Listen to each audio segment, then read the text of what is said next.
Most people, when they hear the Jacobite Rebellion, picture one date, 1745.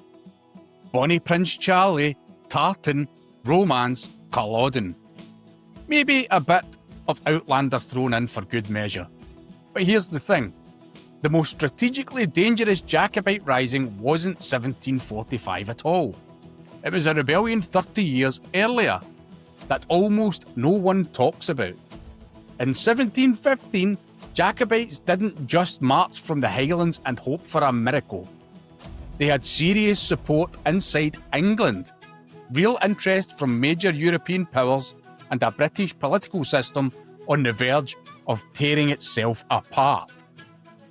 Today, we're going to dig into the Jacobite Rising of 1715, the rebellion that was more threatening than 1745, but somehow lost the PR war. Let's forge the truth.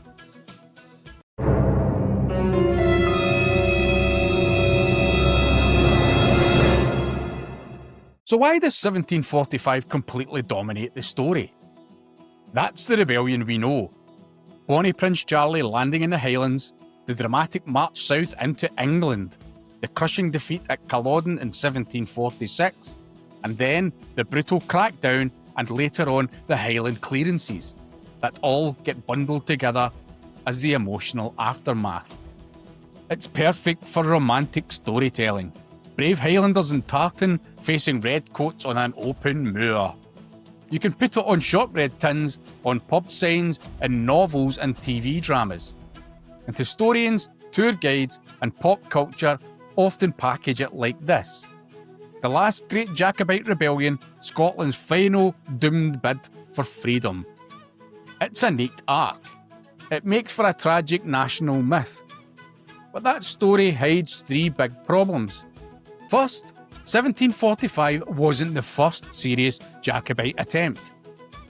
It was the last in a series. Second, Jacobites weren't just scrappy Highlanders. They had real support in England and on the continent. And third, and this is the big one, if you want to see the moment the Hanoverian dynasty nearly died in its cradle, you don't look at 1745.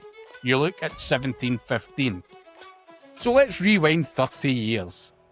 First, what was actually happening in 1715? Just a year earlier, in 1714, Queen Anne had died without surviving heirs. After a lot of panicking and paperwork, the crown went to George, Elector of Hanover.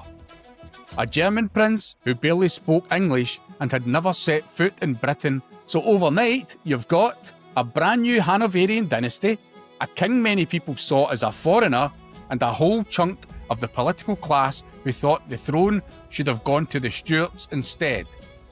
That's the Jacobite pitch. James Edward Stuart, James III and VIII to his supporters, as the rightful king. The Hanoverians are usurpers. Now here's what makes 1715 so explosive.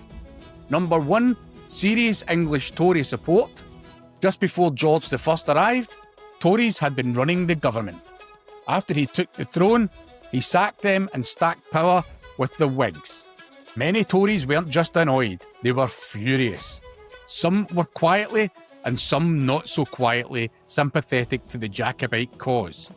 So this isn't just Highland chiefs grumbling in the glens. In 1715, you have genuine support among influential English politicians and landowners who see the Stuarts as a way to claw back power. Number two, international backing looked plausible. On the continent, the War of the Spanish Succession had just ended in 1713. Britain's old enemies France and Spain suddenly had spare ships, spare soldiers, and a big interest in destabilising their recent rival. French and Jacobite agents had already spent years exploring invasion plans. There had even been a serious French attempt to land a Jacobite force in Scotland in 1708. By 1715, the expectation among many Jacobites was clear. If we rise, foreign help will follow. And for a while, that looked believable. Spanish resources would become even more relevant a few years later in 1719 Rising. But the 1715 moment sits right in that window, where international support still seems like a real prospect, not just wishful thinking. Number 3, Scotland wasn't a hopeless backwater. There's another myth here, that early 18th century Scotland was just poor Highland crofts and not much else. In reality, by 1715, Scotland, especially the lowlands and the northeast, was already plugged into European trade, with growing towns like Glasgow and Aberdeen, active ports and ambitious merchants. Economic grievances after the Act of Union were real, but they existed alongside genuine opportunities and development. That matters, because it meant the Jacobite side wasn't operating from a completely under-resourced, isolated society. There were men, money and networks to tap into. So when John Erskine, Earl of Mar, raised the Stuart standard at Braemar in September 1715, he wasn't just waving a flag and hoping for the best. He quickly gathered thousands of men, and within weeks, Jacobites controlled most of the Highlands and large parts of northeast Scotland. This was not a romantic gesture, it was a very real attempt to overturn the government of Great Britain. Turns out, you need more than just angry Highlanders. In 1715, for a moment, they actually had more. But here's the twist. If you only look at the battles, Sheriffmuir, Preston, you miss why 1715 really terrified the people in charge. Because the most important battlefield wasn't just the moors of Scotland, it was Westminster. To understand why 1715 scared the Hanoverian regime so much, we need to zoom in on English politics. After 1714, politics is dominated by a ferocious split. On one side, the Whigs, strongly backing the Hanoverian succession, pro-parliament, pro-war with France, and broadly happy with the new financial system, the Bank of England, the national debt, all of that. On the other side, the Tories, more traditional, more royalist, more Church of England, deeply suspicious of standing armies and high taxes, and increasingly sidelined from power. When George I takes the throne, he overwhelmingly favours the Whigs. Many leading Tories either lose office, lose influence, or find themselves under suspicion of Jacobite sympathies. Some of those suspicions were completely justified. There were Tory Jacobites conspiring with James Edward Stuart's agents, seeing a Stuart restoration as their route back into power. So when Mar rises in Scotland in 1715, it's not just a regional rebellion. It's a crisis that could split the political elite, spark an English rising to match the Scottish one, and invite a foreign power to land troops while the government is distracted. You can see why Whig writers later talk about Whig supremacy, beginning with the defeat of the 1715 Rising. Once they survived that scare, they purged Tories from major positions and tightened their control. That only makes sense if 1715 genuinely looked like it could tip the whole system over. Now, what actually happens on the ground? In Scotland, Mar marches his army to Sheriffmuir in November 1715. The government commander, the Duke of Argyll, has fewer troops, but they're better trained. The battle itself is messy and indecisive. One Jacobite wing breaks the government line, another collapses. Both sides claim victory. Neither side can really follow up.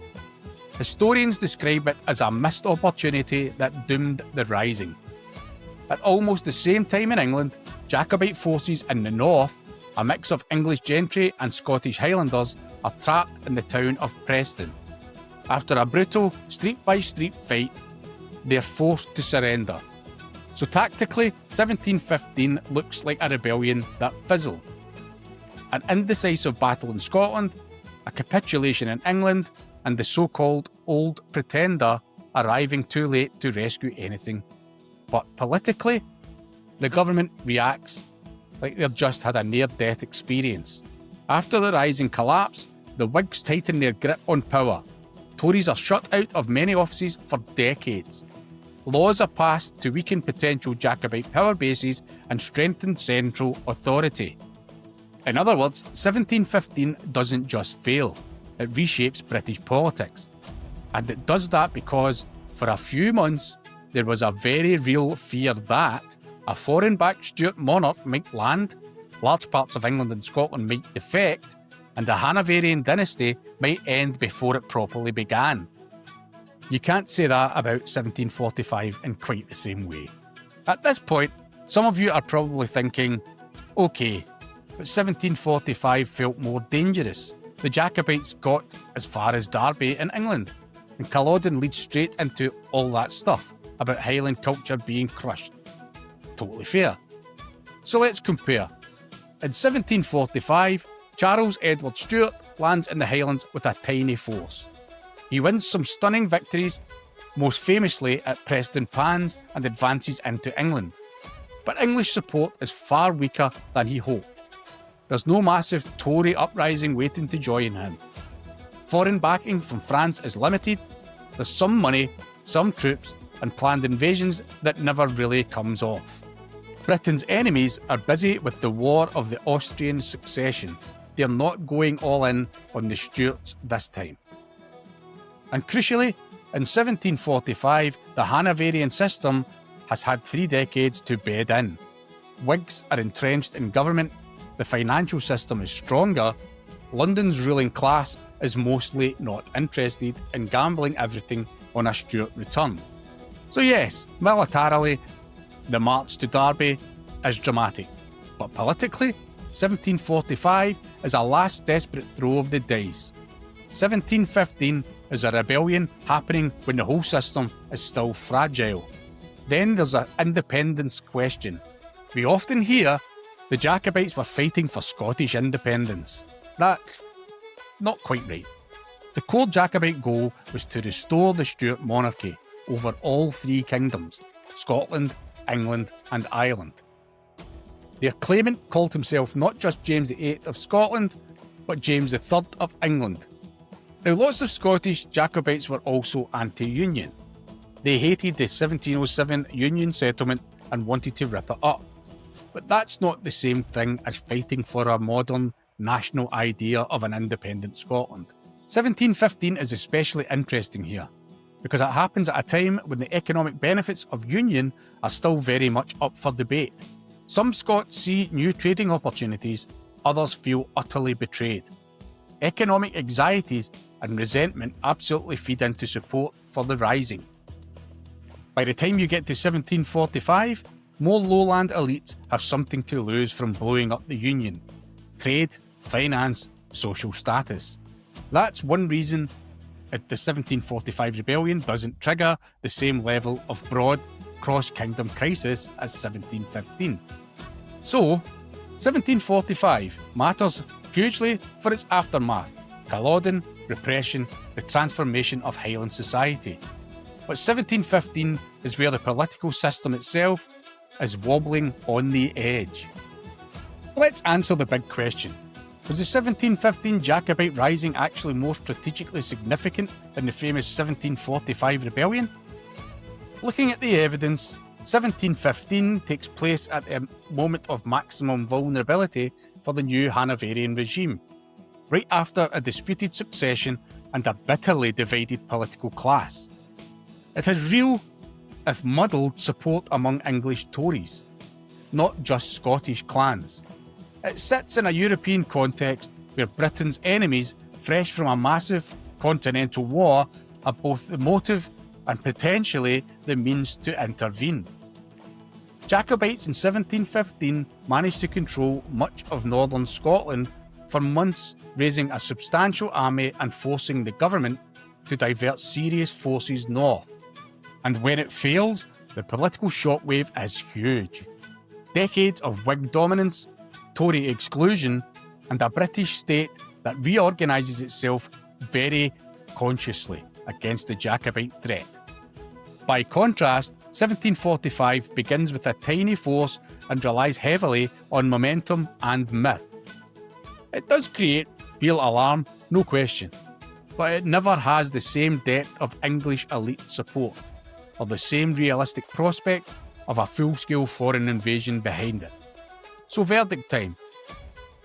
If you're talking about raw strategic danger to the British state, the 1715 Jacobite Rising was at least as serious as 1745, and arguably more so. But 1715 is the one that shaped British politics. It's the rebellion that helped lock in decades of Whig supremacy, push Tories to the margins, and turn Jacobitism from a live political alternative into eventually a romantic lost cause. The rebellion nobody talks about may be one of the reasons modern Britain looks the way it does. And we're not done with Scotland's hidden history yet, because if you think the Jacobites are Scotland's only military story, wait till you meet the secret weapons that changed medieval warfare. In the next episode, we're going to look into the tactics, technology, and downright sneaky tricks that let a supposedly small, poor kingdom punch way above its weight on the battlefield. So if you want to see how Scotland outthought its enemies long before the Jacobites, hit subscribe, drop a comment with the Jacobite myth you grew up hearing, and I'll see you in the next one.